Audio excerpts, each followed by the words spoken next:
Auto catalysis. Okay. So auto catalysis అంటే ఏంటి? So auto అంటే ఇక్కడ సెల్ఫ్ అండి.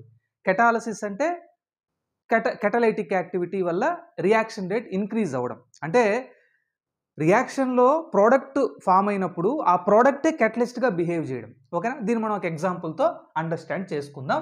ఆ ఎగ్జాంపుల్ ఏంటి అంటే hydrolysis of ethyl acetate. Ethyl acetate. ఓకేనా స్టూడెంట్స్?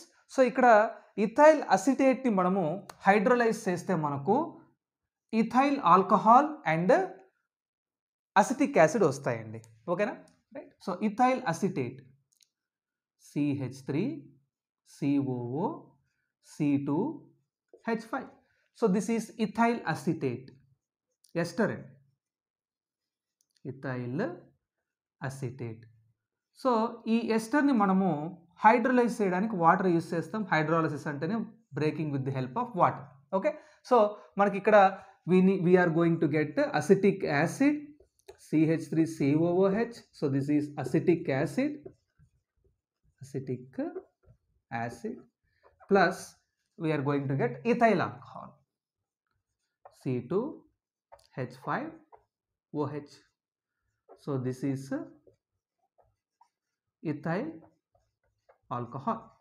ఓకేనా స్టూడెంట్స్? సో ఇక్కడ ఈ రియాక్షన్లో స్టార్టింగ్లో రియాక్షన్ రేట్ కొద్దిగా స్లోగా ఉంటుందండి. ఎందుకంటే ఇథైల్ అసిటేట్ వాటర్తో హైడ్రోలైజ్ అయ్యి రియాక్ట్ అయ్యి అసిటిక్ యాసిడ్ని ఇథైల్ ఆల్కహాల్ని స్లోగా ప్రొడ్యూస్ చేస్తూ ఉంటుంది. Once acetic acid molecules number increase అయిందనుకోండి, దాంతోపాటు ఇథైల్ ఆల్కహాల్ కూడా ఇంక్రీజ్ అవుతుంది. సో ఎప్పుడైతే అసిటిక్ యాసిడ్ మాలిక్యూల్స్ క్వాంటిటీ పెరుగుతూ వస్తుందో అప్పుడు రియాక్షన్ చాలా ఫాస్ట్గా జరుగుతుంది. ఎందుకంటే ఇక్కడ acetic acid, the produced acetic acid will behave as auto catalyst. అంటే యాక్చువల్గా acetic acid is a product. Okay. So this phenomenon wear A reactant in a chemical reaction behaves as a catalyst is called as a auto catalyst. Okay. The phenomenon of catalyst, the phenomenon of catalysis in which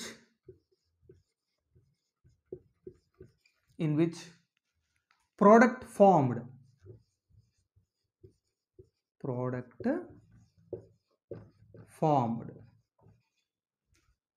will behave as catalyst in a chemical reaction.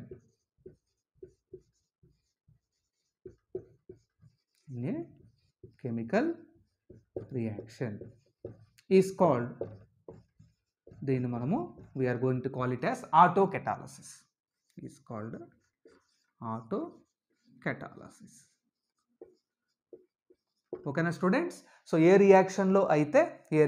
A chemical రియాక్షన్లో అయితే మనకు product form అయిన product ఒక catalyst లాగా behave చేస్తుందో ఆ ఫినామినానే మనకు auto catalysis. Okay. So example hydrolysis of ethyl acetate. So దీంతో పాటు మనము ఆటో కెటాలసిస్ని ఇంకొక ఎగ్జాంపుల్తో కూడా డిస్క్రైబ్ చేయొచ్చండి. ఇది మనం ఏమనుకుందామంటే ఎగ్జాంపుల్ నెంబర్ 1 అనుకుందాం.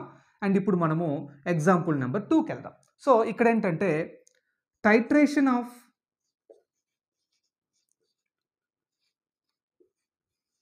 Oxalic acid with KMnO4 potassium permanganate in presence of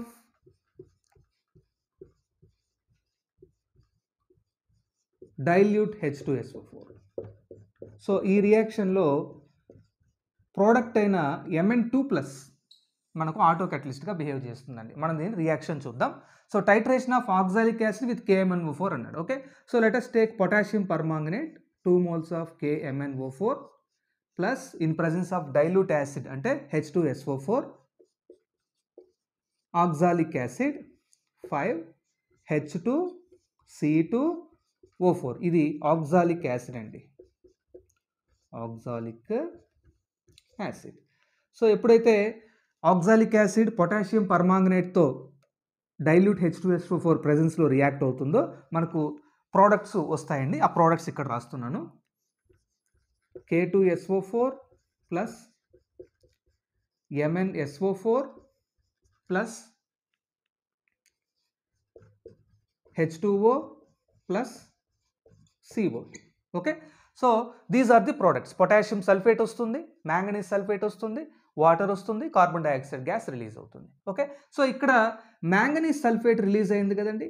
ఈ మ్యాంగనీస్ సల్ఫేట్లో మనకు manganese ions Mn2+ ions. So these Mn2+ ions will behave as auto catalysts. Okay, so ఈ Mn2 ఎప్పుడైతే MnSO4 మనకు ప్రోడక్ట్ ప్రొడ్యూస్ అవుతుందో MnSO4 quantity increase అయిన ప్రతిసారి మనకేమవుతుందంటే reaction rate పెరుగుతుంది. ఇక్కడ ఈ titration of oxalic acid with KMnO4 in presence of dilute H2SO4 ఈ సెకండ్ ఎగ్జాంపుల్లో మనకు Mn2+ ఎలా బిహేవ్ చేస్తుందంటే ఆటో కెటలిస్ట్. ఈ Mn2+ అయాన్ మ్యాంగనీస్ అయాన్ మనకు ఏ సాల్ట్లో ఉందండి, MnSO4లో ఉంది, అంటే మ్యాంగనీస్ సల్ఫేట్లో ఉంది. మ్యాంగనీస్ సల్ఫేట్ యాక్చువల్గా ఏంటి, ప్రోడక్ట్. ఓకే, సో ఎప్పుడైతే మ్యాంగనీస్ సల్ఫేట్ అనే ప్రోడక్ట్ ఫామ్ అవడం స్టార్ట్ అవుతుందో రియాక్షన్ రేట్ అంటే titration between oxalic acid and potassium permanganate rate will increase because Mn2+ that is present in the product MnSO4 will behave as auto catalyst that increases the rate of the reaction. So what is the simple definition for auto catalysis means? It is the phenomenon in which during a chemical reaction the produced product will behave as a catalyst is called as a auto catalysis.